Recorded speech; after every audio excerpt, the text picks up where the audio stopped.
Poucas histórias bíblicas continuam tão atuais quanto a de Moisés. E tudo começa de um jeito inesperado, silencioso, longe de palácios, longe de multidões. O chamado de Moisés não aconteceu em um templo, nem em um momento de glória. Aconteceu no deserto, um lugar de anonimato, solidão e esquecimento. E isso, segundo estudiosos recentes, é um dos detalhes mais poderosos dessa história, porque o deserto na Bíblia nunca é um castigo, é um preparo. Moisés já tinha vivido 2 vidas antes do seu chamado. Primeiro, como príncipe do Egito, criado dentro do maior império da época. Depois, como fugitivo, pastor de ovelhas, escondido em Midian por 40 anos. E é exatamente aí que Deus o encontra. Um homem que já teve poder, já teve status, e agora só tinha silêncio. Até que algo rompe a rotina. Uma sarça que queimava, mas não se consumia. E aqui entra uma curiosidade que tem sido muito discutida recentemente por estudiosos bíblicos e arqueólogos. O local tradicional do chamado de Moisés pode não ter sido apenas simbólico. Pesquisas modernas apontam que a região descrita no texto bíblico realmente possuía formações naturais, capazes de sustentar chamas por longos períodos, causadas por gases naturais. Mas o detalhe que muda tudo não é o fogo, é a voz. Porque o fogo chamava a atenção, mas quem chamou Moisés pelo nome foi Deus. Moisés, Moisés. Quando Deus chama alguém pelo nome na Bíblia, isso nunca é por acaso. É pessoal, é intencional. Deus diz que ouviu o clamor do povo hebreu escravizado no Egito e escolheu Moisés para libertá-los. E a primeira reação de Moisés não foi fé, foi medo.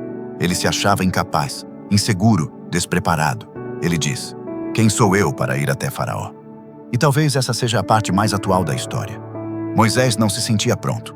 Ele questionava sua própria voz, sua autoridade, sua capacidade. Ele tinha medo de falar. E mesmo assim, Deus o escolhe.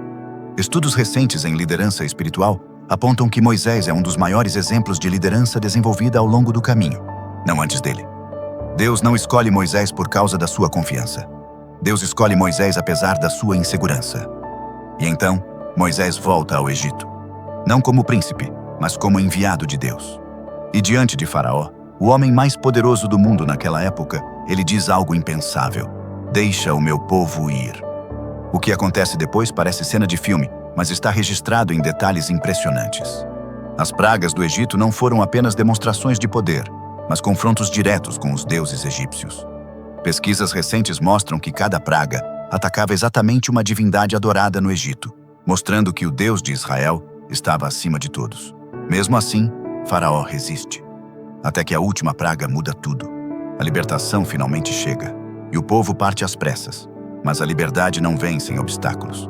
Diante deles, o Mar Vermelho. Atrás deles, o exército egípcio, sem saída. E é aqui que Moisés vive um dos momentos mais conhecidos e mais debatidos recentemente. Alguns estudiosos defendem que o termo original pode indicar uma região de águas rasas. Outros falam de fenômenos naturais extremos. Mas, independentemente do como, o texto bíblico é claro sobre o propósito. Deus abre um caminho onde não havia caminho. O povo atravessa. O mar se fecha.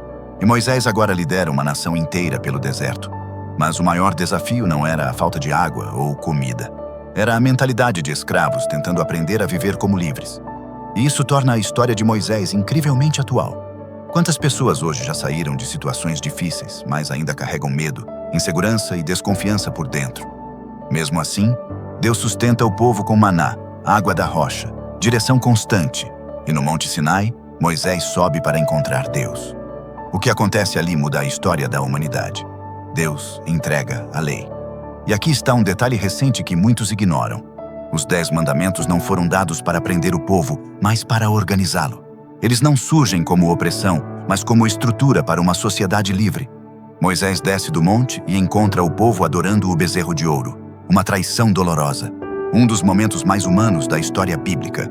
E mesmo ferido, Moisés intercede. Ele ora pelo povo. Ele se coloca entre Deus e a nação.